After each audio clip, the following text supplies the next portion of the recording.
भोलेनाथ बैठे बैठे सोच रहे हैं कि देखो 7 जो वचन मांग लिया है ना। अब जब 7 वचन पूरे हो गए तो कन्या खड़ी हो गई, माता पार्वती खड़ी हो गए, हे प्रभु मैं आपके बाएं अंग में आना चाहती हूँ। अब आज जान लो, पूरे जीवन काल में एक लड़की एक औरत अपने पति के बाएं अंग केवल एक बार आएगी। कब आएगी? जब उसका सिंदूर दान होगा तब आएगी, अन्यथा 4 स्थितियां होती हैं। क्या क्या होती हैं? सिंदूर लगाते समय बाएं बैठे और पूजा में दाएं बैठे, और ससुराल जाए तो आगे हो जाए। कहाँ हो जाए? आगे। या नहीं तुम आगे चले जाओ, पीछे का तो दूसरे रास्ते में चलेगी, है ना। अब चौथा क्या है? जहाँ लड़ाई झगड़ा हो वहाँ पत्नी को सर से पीछे कर देना चाहिए, मुझसे निपटो, भी नहीं आओगी। कहे अरे प्रभु हमने 7 वचन मांग लिए, कहे मेरी भी कुछ वचने हैं, शर्तें हैं। क्या है? अभी चुपचाप जहाँ बैठी वहीं बैठी रहो, तुम्हारे जैसा मतलबी और लालची नहीं हो कि 7 वचन मांगू। तुमने कितने वचन मांगे हैं? कितने वचन दिए हो? 7 वचन दिए हो। अब महादेव ने कहा कि मैं 7 नहीं मांगता हूँ, तुमसे आधा मांगता हूँ। आधा कितना होता है? 3.5। अब 3.5 तो सुना नहीं सकती या मान नहीं सकती, इसलिए कितने दे दो? 3 वचन है मेरे बिटिया, 3 वचन है, तुमको 3 वचन मानने हैं। क्या मानने? ध्यान से सुनना। क्रीडा शरीर संस्कार समाजोत दर्शनम हास्य परग्रहे आन तेजित प्रेषित भर्तुका। क्रीडा शरीरम, क्रीडा माने खेल कूद, है ना।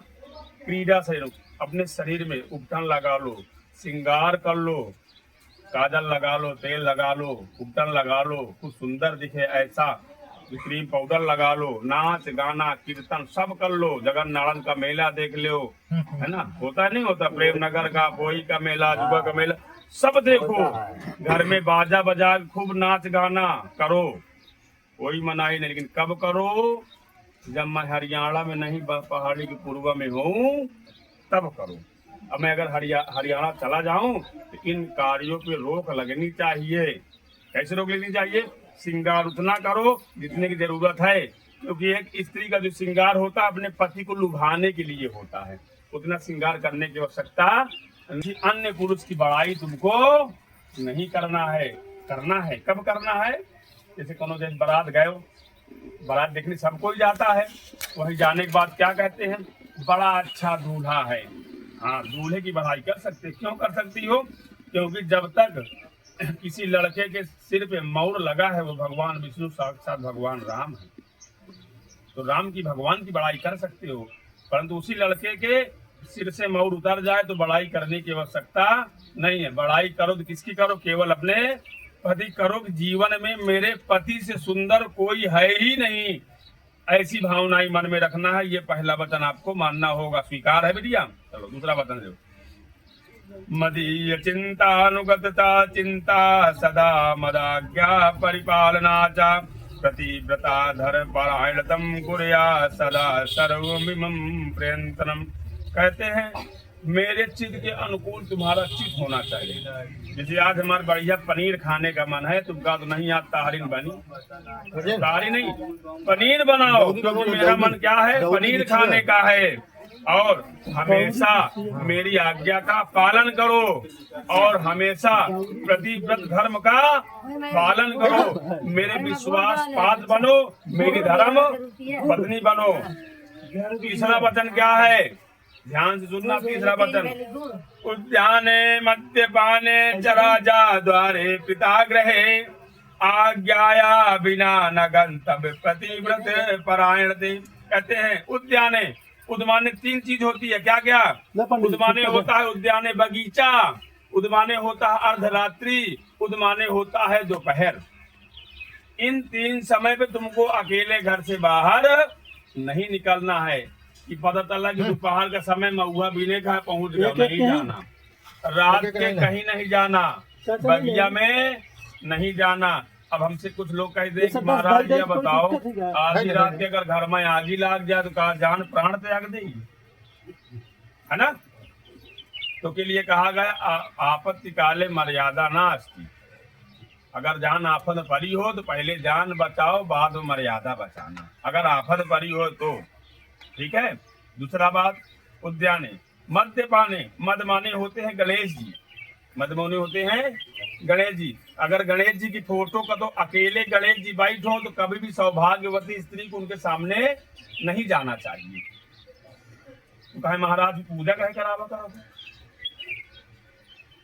पूजा कराते हैं तो गणेश जी के साथ लक्ष्मी जी विराजमान होती है, गणेश जी के साथ माता पार्वती होती है, गौरी होती है, तो पूजा कराते हैं। गणेश जी के अकेले किसी सौभाग्यवती स्त्री की पूजा नहीं करे। मद्यपाने, मद्य माने होता है दारू का ठेका, मद्यपाने जहाँ दारू का ठेका होए वहां भी किसी स्त्री को नहीं, जहाँ चार लुक्खा दारू पी के कहीं तो कहीं करत हो, क्योंकि आप तो जाओगे वो तो दारू की नशा में दो अब शब्द तक आपको कह देंगे, आपकी तो इज्जत चली गई, उनके तो दारू का नशा सब चला गया।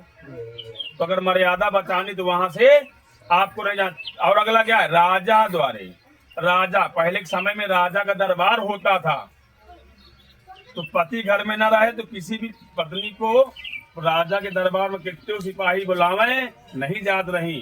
अब आज के समय में राजा के द्वार जानते हो क्या है, पुलिस, थाना, चौकी और अदालत, ये राजा के द्वार हैं। पता चला मान लिया कौन क्रोध में आके एक झापड़ पुष्पा का मार दी अंदर में, अब पुष्पा का न कुछ सूद लगाए 112 नंबर कहा प्रभु चले या प्राण लिए पड़े हैं, तो यह काम नहीं करेगा है। इस चीज से बचत करना है।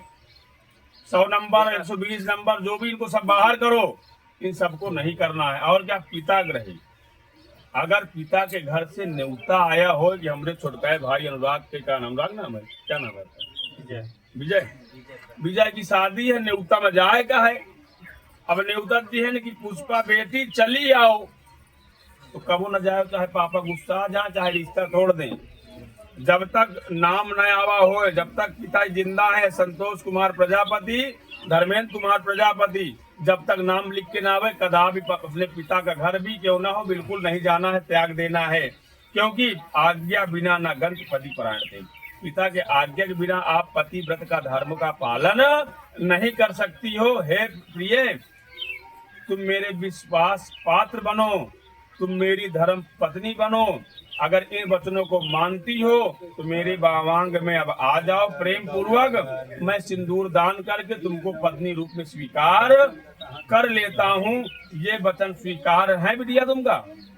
चलो हम किस क्षमता एक मौरी मिला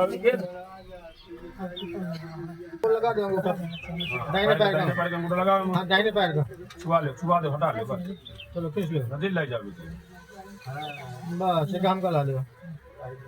नहीं ये का नहीं चल होगा, लाओ महाराज, ले संतोष भैया और दुल्हन बन जाओ। हाँ नहीं ना आपकी तरफ इससे उन्हें गुरु छुआ दाहिनी वाली कौन है, उठा ले, वो बराबर करवा दे, हाँ दुल्हन बन जाओ।